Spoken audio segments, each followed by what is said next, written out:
Magandang araw mga kaibigan. Pag-usapan natin ngayon si CIDG Chief General Torre na kung saan inamin niya sa isang interview na may isang bagay na ikinagulat niya. In fairness kay General Torre, meron siyang tapang. Tignan nyo, pag KOGC raid, siya talaga ang man on the ground. Itong pag-aresto kay PRRD, talagang mayroong decisiveness. Kung may mission na ipatupad sa kanya, kaya niyang gawin. So, ito, mayroong isang bagay na pagulantang sa kanya. Bakit siya magulantang? Bakit siya nagulat? Shock. Inamin niya, I was shocked. Na-surprise. Hindi niya inaasahan na mangyari ito sa kanya. So ito, ano yung nakagulantang kay General Torre sa Philippine Star ngayon? Balita. Torre surprise overcharge. Yung kinasuhan siya ng isang businesswoman sa piskalya, hindi niya inasahan yun. Kaya ito, Torre surprise overcharge. Bakit? Ito, politics in PNP. Biktima daw siya ng politika. Alam nyo, may tinatawag yan na sa amin sa AP, militics. Military politics. So kung may military politics, meron ding PNP politics. Ito na yung sinasabi niya. Okay, basahin ko. With General Romel Marbel retiring as Chief of the Philippine National Police in June next month, Criminal Investigation and Detection Group Director Major General Nicolas Torre III is not discounting the possibility that the illegal detention case leveled against him and 9 other CIDG officers might be related to politics within the PNP. Agawan na ito sa pagiging chief PNP. Sino pa naman ang ayaw maging PNP chief? Maraming nag-ambisyon niya. Okay, ito ang sabi niyo. I was shocked. Nagulantang. Because the incident came out in the open just now. Is it because General Marbel is set to retire? I am not discounting the possibility that this is politics inside the organization. The CIDG chief stressed that she said, between him and Rochelle Calle could be attributed to the businesswoman's support for former President Rodrigo Duterte. Nadawit na naman ang ating Tatay Digong dito sa usaping ito. Kagaya doon sa pag-suspend kay Cebu Governor Gwen Garcia, nadawit ang Tatay Digong. Baka may pakana daw si Tatay Digong kasi ang nag-appoint kay Ombudsman Martires is si Tatay Digong. Ito naman, yung businesswoman, Rochelle Calle, na nagsampa ng kaso, supporter daw ni dating President Duterte.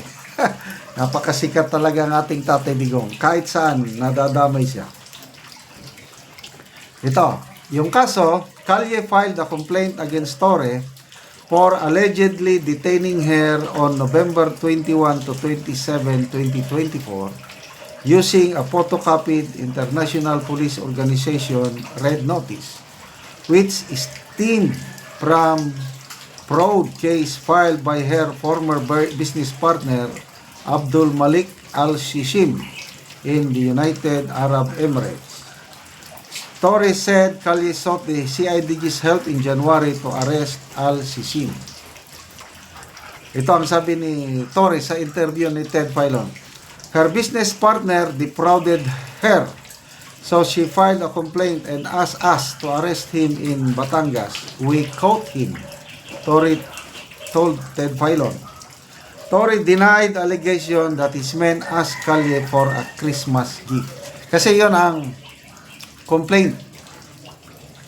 Mga tauhan daw ng CIDG lumapit dito kay Miss Calye na humihingi ng Christmas gift para parang may siya, para hindi na siya dadalhin sa Bureau of Immigration kasi may Interpol notice laban sa kanya. Tory also said that he and his team were not able to attend the preliminary investigation hearings on April 21 and 28 at the Makati Prosecutor's Office because they did not receive a notice. Yun ang dahilan. Kaya wala. Hindi sila nakaten. Anyway, sino ang next PNP chief? Kung ako, ito pala. 2 days ago, may kausap ko na active na police colonel. Binulungan ko. Si General Tory na ba ang mag-PNP chief? Sabi niya, walang sigurado, sir.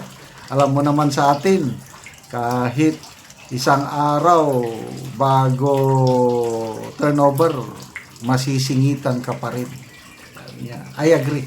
Kasi nakaranas ako niyan . Meron akong division commander sa 4th Infantry Division. Siya na ang magiging Southern Command commander dito sa buong Mindanao Command, Southern Command. Yung Southern Command yan, na-divide na ng Eastern Command at Western Command. Okay. So siya na. Nandun na, buong pamilya. Nandun na sa Camp Calerian na Camp Navarro, Zamboanga City. Kinabukasan, turnover na.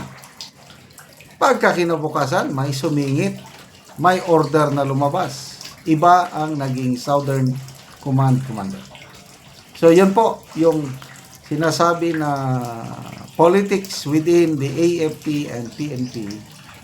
So,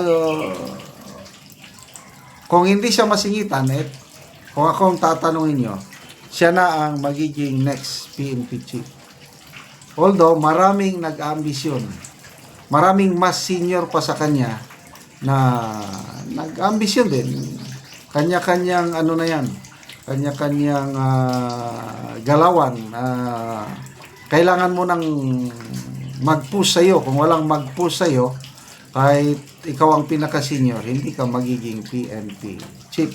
So, good luck kay General Torre dito sa kasong ito at yung posibilidad na magiging PNP chief siya.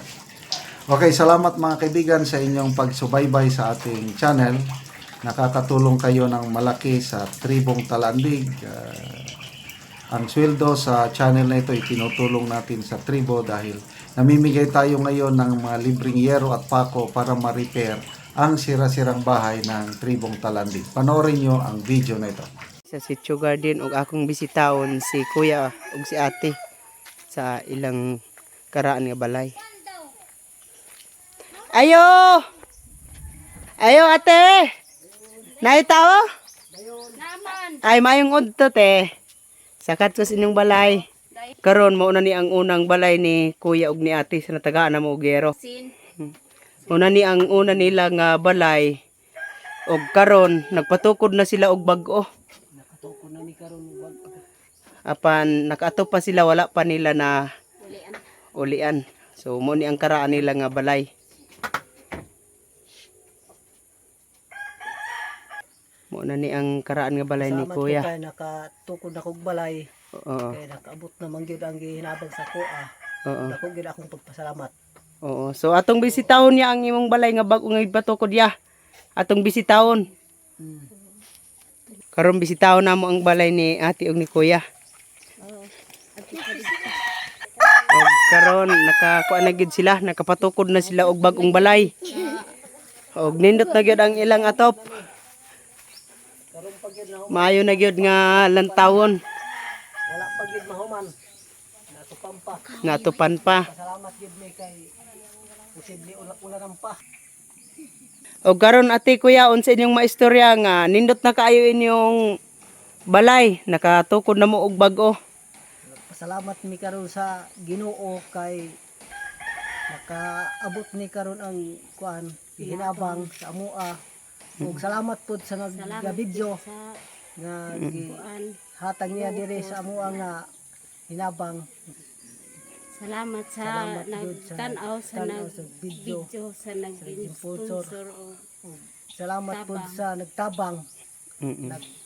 salamat pa din Pasalamatan sa namo ang Ginoo nga niabot gid abot ang gyud ang ginabang. gihinabang diri. Amoa. Mm. Sige sa. Nakaatok na gid mi og Di na mi ulanan. So salamat kayo ya. salamat na gid kayo. Salamat.